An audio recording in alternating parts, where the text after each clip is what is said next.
ನಮಸ್ಕಾರ ವೀಕ್ಷಕರೇ, ನನ್ನ ಚಾನಲ್ಗೆ ಎಲ್ಲರಿಗೂ ಸ್ವಾಗತ. ಇವತ್ತು ನಾವು ಕುಂದಾಪುರದ ಚಿಕನ್ ಸುಕ್ಕ ಹೇಗೆ ಮಾಡೋದು ಅಂತ ನೋಡ್ಕೊಂಡು ಬರೋಣ ಬನ್ನಿ. ಬೇಕಾಗಿರುವಂತಹ ಐಟಮ್ಗಳು ಎಲ್ಲ ಒಂದೊಂದು ಸ್ಪೂನ್ ಪ್ರಮಾಣದಲ್ಲಿ ತಗೊಂಡಿದೆ.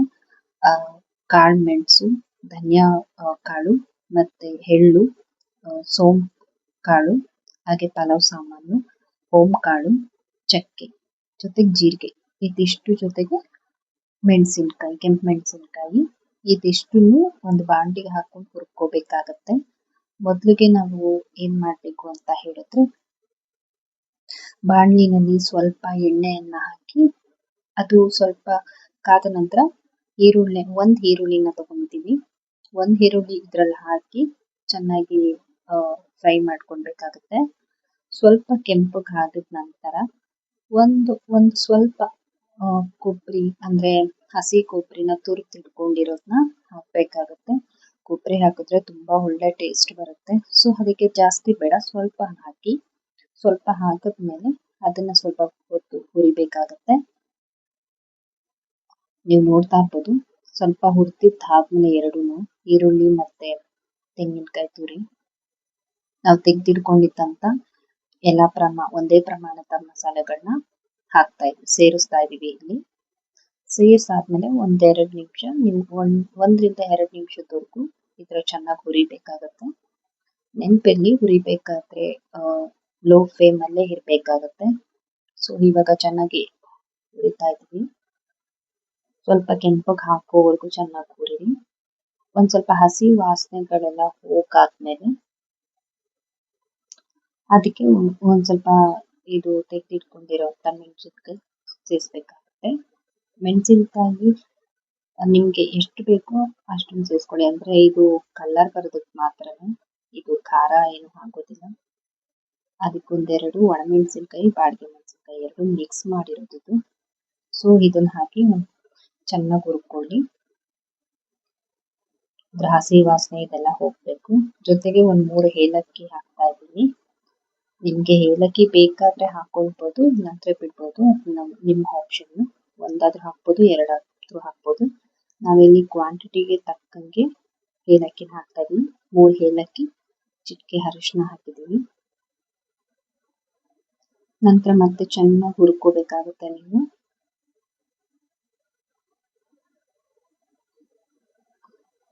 ಅದ ಹಸಿ ಸ್ಮೆಲ್ ಎಲ್ಲದಕ್ಕೂ ಹೋಗ್ಬೇಕಾಗುತ್ತೆ, ಅಲ್ಲಿವರೆಗೂ ಹುರ್ಕೊಬೇಕಾಗುತ್ತೆ. ಹುರ್ಕೊಂಡಾದ್ಮೇಲೆ ಚಿಟಿಕೆಯಷ್ಟು ಸಾಸಿವೆ ಹಾಕ್ಬೇಕಾಗುತ್ತೆ. ಕುಂದಾಪುರದ ಕಡೆ ಕೆಲವರು ಸಾಸಿವೆಗಳನ್ನೆಲ್ಲ ಆ್ಯಡ್ ಮಾಡ್ತಾರೆ. ಸೊ ನೀವು ಆ್ಯಡ್ ಮಾಡ್ಬೋದು, ನಿಮ್ಗೆ ಇಷ್ಟ ಆದ್ರೆ. ಬೇಡ ಅಂತ ಹೇಳಿದ್ರೆ ಸ್ಕಿಪ್ ಮಾಡ್ಬೋದು ನೀವು. ಅದಾದ್ಮೇಲೆ ಚೆನ್ನಾಗಿ ಹುರ್ಕೋಬೇಕಾಗತ್ತೆ. ಹಸಿ ವಾಸನೆ ಎಲ್ಲ ಹೋಗೋವರೆಗೂ ಚೆನ್ನಾಗಿ ಹುರ್ಕೊಂಡು ಆದ್ಮೇಲೆ ಒಂದು 10 ನಿಮಿಷ ತಣ್ಣಗಾಗೋದಕ್ಕೆ ಬಿಟ್ಬಿಡಿ.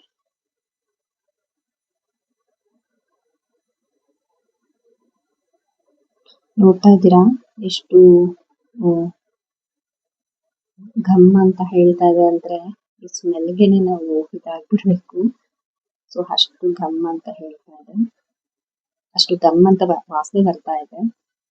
ಸೊ ಇದಿಷ್ಟು ಆದ್ಮೇಲೆ ಇವಾಗ ಫ್ಲೇಮ್ನ ಆಫ್ ಮಾಡಾಗಿದೆ. ಒಂದು 10 ನಿಮಿಷ ತಣ್ಣಗಾದ ನಂತರ ಮಿಕ್ಸಿ ಜಾರ್ಗೆ ಹಾಕಿ ರುಬ್ಕೊಬೇಕಾಗುತ್ತೆ.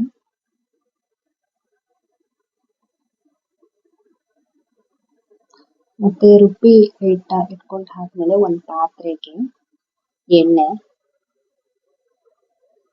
ಒಂದು ಕಟ್ ಮಾಡ್ಕೊಂಡಿರೋಂಥ ಈರುಳ್ಳಿ, ಉದ್ದುದ್ದ ಕಟ್ ಮಾಡಿರೋಂಥ ಈರುಳ್ಳಿ, ಜೊತೆಗೆ ಸ್ವಲ್ಪ ಬೆಳ್ಳುಳ್ಳಿನ ಜಜ್ಜಿ ಇಟ್ಕೊಂಡಿದ್ದೀವಿ. ಸೊ ಆ ಜಜ್ಜಿರೋಂಥ ಬೆಳ್ಳುಳ್ಳಿನ ಇವಾಗ ಹಾಕ್ತೀವಿ. ಹಾಕೊಳ್ಳ ಬನ್ನಿ. ಸೊ ಇವಾಗ ನಾವೇನು ಬೆಳ್ಳುಳ್ಳಿನ ಜಜ್ಜಿಟ್ಕೊಂಡಿದ್ದೀವೋ ಅದನ್ನ ಇದ್ರಲ್ಲಿ ಸೇರಿಸ್ತಾ ಇದ್ದೀನಿ. ಬೆಳ್ಳುಳ್ಳಿ ಒಂದು 10 ಸೆಕೆಂಡ್ ಫ್ರೈ ಆಗೋವರೆಗೂ ಹುರ್ಕೋಬೇಕಾಗುತ್ತೆ. ಸೊ ನೀಟಾಗಿ ಆ ಬೆಳ್ಳುಳ್ಳಿನೆಲ್ಲ ಹಾಕೊಂಡು ಸ್ವಲ್ಪ ಹುರ್ಕೊತಾ ಇದೀವಿ.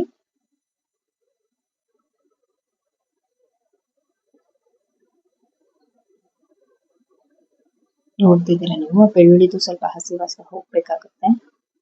ಬೆಳ್ಳುಳ್ಳಿ ಹಾಕೋದ್ರಿಂದ ತುಂಬಾ ಜೀರ್ಣಶಕ್ತಿ ಆಗ್ಲಿ, ಗ್ಯಾಸ್ ಪ್ರಾಬ್ಲಮ್ ಏನೇ ಇದ್ರೂ ಕಮ್ಮಿ ಆಗುತ್ತೆ. ಸೊ ಅದಕ್ಕೋಸ್ಕರ ಈ ಬೆಳ್ಳುಳ್ಳಿನ ಜಾಸ್ತಿ ಹಾಕ್ತಾರೆ. ಬೆಳ್ಳುಳ್ಳಿ ಹಾಕ್ಮೇಲೆ ಕಟ್ ಮಾಡ್ಕೊಂಡಿರುವಂತ ಒಂದು ಈರುಳ್ಳಿನ ಹಾಕ್ತಾ ಇದೀವಿ. ಸೊ ಎರಡನ್ನೂ ಚೆನ್ನಾಗಿ ಹುರಿಬೇಕಾಗುತ್ತೆ. ಸ್ವಲ್ಪ ಹಸಿ ವಾಸನೆ ಹೋಗೋವರೆಗೂ ಚೆನ್ನಾಗಿ ಹುರ್ಕೊಳ್ಳಿ. ಹಸಿ ವಾಸನೆ ಆದ್ಮೇಲೆ ಇದಕ್ಕೆ ರುಚಿಗೆ ತಕ್ಕಷ್ಟು ಉಪ್ಪನ್ನ ಹಾಕೋಬೇಕಾಗತ್ತೆ.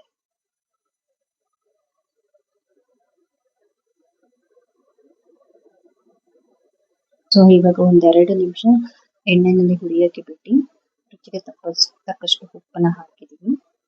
ಹಾಕಿ ಚೆನ್ನಾಗಿ ಹುರಿತಾ ಇದ್ವಿ. ಹುರಿದ ಆದ್ಮೇಲೆ ಇದನ್ನ ಒಂದು ಪ್ಲೇಟ್ ಅಲ್ಲಿ ಹಾಕಿ ಮುಚ್ಚಿಬಿಡ್ತೀವಿ. ಎರಡರಿಂದ 3 ನಿಮಿಷವರೆಗೂ. 2 ನಿಮಿಷ ನೀವು ಮುಚ್ಚಿದ್ರೆ ಸಾಕು. ಆ ಈರುಳ್ಳಿ, ಆ ಬೆಳ್ಳುಳ್ಳಿ ಎಲ್ಲ ಹಸಿ ವಾಸನೆ ಎಲ್ಲ ಬಿಡ್ಕೊಂಡು ಎಣ್ಣೆನಲ್ಲಿ ಚೆನ್ನಾಗಿ ಫ್ರೈ ಆಗುತ್ತೆ.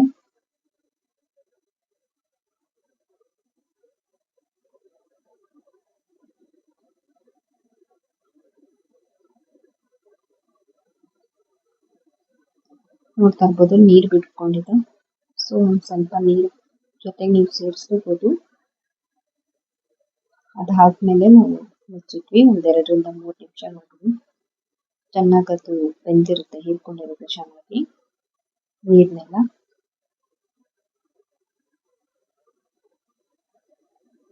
ಸೊ 2ರಿಂದ 3 ನಿಮಿಷ ಬಿಟ್ಟಾದ್ಮೇಲೆ ತೆಗೆದು ನೋಡಿದ್ರೆ ಈ ತರ ಆಗಿರುತ್ತೆ. ಸೊ ಈಗ ನಾವು ಇದಕ್ಕೆ ಚಿಕನ್ ಆಡ್ ಮಾಡ್ಕೊತಾ ಇದೀವಿ.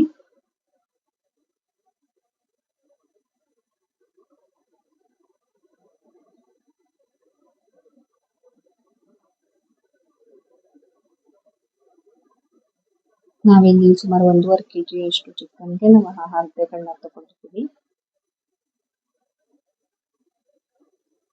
ಸೊ ತುಂಬಾ ಈಸಿ ಆಗಿರುವಂತಹ ಅಡುಗೆ ಇದು. ಪೌಡರ್ನ ಮೊದಲೇ ನಾವು ಮಾಡಿಟ್ಕೊಂಡಿರ್ತಾ ಇದ್ವಿ, ಬಟ್ ಈ ಸರಿ ಖಾಲಿ ಆಗಿತ್ತು, ಚೆಕ್ ಮಾಡ್ಕೊಂಡಿರ್ಲಿಲ್ಲ. ಸೊ ಅದಕ್ಕೆ ರೆಡಿಯಾಗಿ ಪೌಡರ್ ಮಾಡಿ ನಾವು ಹಾಕೊಂಡಿರೋದು ಮಸಾಲೆ ಜೊತೆನೆ. ಸೊ ಸುಕ್ಕ ಪೌಡರು ನೀವೇ ಮನೆಯಲ್ಲಿ ಫಸ್ಟೇ ತಯಾರಿ ಮಾಡಿಟ್ಕೊಂಡ್ರೆ ಸಿಂಪಲ್ ಆಗಿ ಯಾವತ್ತಾನೋ ನಮಗೆ ತುಂಬಾ ಟಯರ್ಡ್ ಆಗಿ ಆಫೀಸಿಂದ ಆಗಲಿ, ಮನೆ ಕೆಲಸ ಆಗಲಿ, ಎಲ್ಲಿಂದನೋ ಬಂದು ತುಂಬಾ ಟಯರ್ಡ್ ಆಗಿದ್ದಾಗ ಏನಪ್ಪಾ ಮಾಡೋದು ಅನ್ಕೊಂಡಾಗ ಚಿಕನ್ ತಂದಿದ್ರೆ ಸಾಕಾಗುತ್ತೆ. ಜಸ್ಟ್ ಒಂದು ಈರುಳ್ಳಿ, ಬೆಳ್ಳುಳ್ಳಿನ ಹಾಕಿ ಆ ಪೌಡ್ರನ್ನ ಹಾಕಿದ್ರೆ ಸಾಕು. ಉಪ್ಪು ಹಾಕಿದ್ರೆ ನಿಮ್ಗೆ ರೆಡಿ ಆಗಿರುತ್ತೆ. ನೋಡಿ ಇಲ್ಲಿ ನೋಡ್ತಾ ಇರ್ಬೋದು, ನಾನು ಸ್ವಲ್ಪ ಬೇಯಿಸಿಟ್ಟಿರೋದನ್ನ ತೆಗೆದುಕೊಂಡಿದ್ದೀನಿ. ಮಕ್ಕಳಿಗೆ ನಾವು ಬೇಯಿಸಿಟ್ಟೆ ಕೊಡೋದು ಜಾಸ್ತಿ. ಸೊ ಇವಾಗ ರುಬ್ಬಿರುವಂತ ಏನ್ ಮಸಾಲೆ ಇರುತ್ತಲ್ಲ ಅದನ್ನ ಆಡ್ ಮಾಡ್ಕೊತಾ ಇದೀವಿ.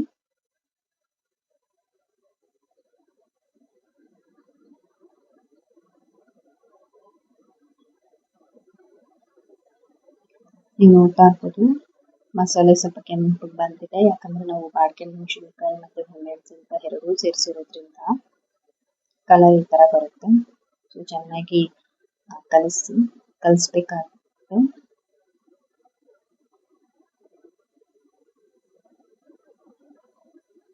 ಇದು ಚಿಕನ್ ನಿಮ್ಗೆ 10-15 ನಿಮಿಷ ಸಾಕು ಬೇಯೋದಿಕ್ಕೆ. ಸೊ ಆಲ್ರೆಡಿ ನಾವು ಒಂದು 10 ನಿಮಿಷ ಬೇಯಿಸಿರೋದ್ರಿಂದ ಮತ್ತೆ ನಾವು ಮಸಾಲೆ ಹಾಕಿದ್ಮೇಲೆ ಜಾಸ್ತಿ ಬೇಯಿಸಕ್ ಹೋಗಲ್ಲ. ಒಂದು 5 ನಿಮಿಷ ಬೇಯಿಸ್ತೀವಿ. ನೋಡ್ತಾ ಇರ್ಬೋದು ನೀವು ಎಷ್ಟು ಕುದಿ ಬಂದಿದೆ ಅಂತ. ಸೊ ಕುದಿ ಬರ್ತಾ ಇರ್ಬೇಕಾದ್ರೆ ಒಂದ್ ಸ್ವಲ್ಪ ನೀರನ್ನ ಆಡ್ ಮಾಡ್ಬೇಕಾಗುತ್ತೆ. ನಾವು ನೀರನ್ನ ಆಡ್ ಮಾಡಿರ್ತೀವಿ.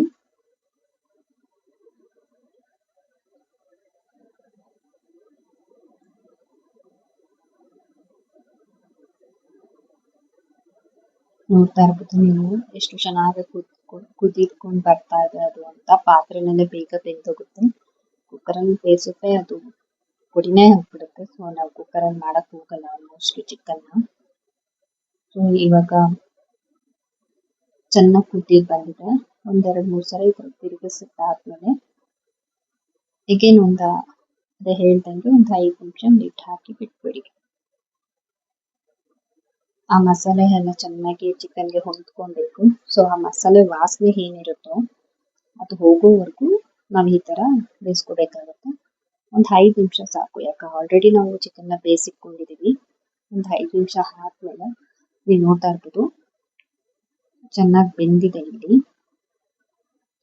ಸೊ ಬೆಂದ ಆಗಿರುವಂತ ಚಿಕನ್ ಸುಕ್ಕನ ನಾವು ಆಲ್ರೆಡಿ ಇಡ್ಲಿಗೆ ಹಾಕೊಂಡು ನೋಡ್ತಾ ಇರ್ಬೋದು ಎಷ್ಟು ಬಿಸಿ ಬಿಸಿ ಇದೆ ಅಂತ.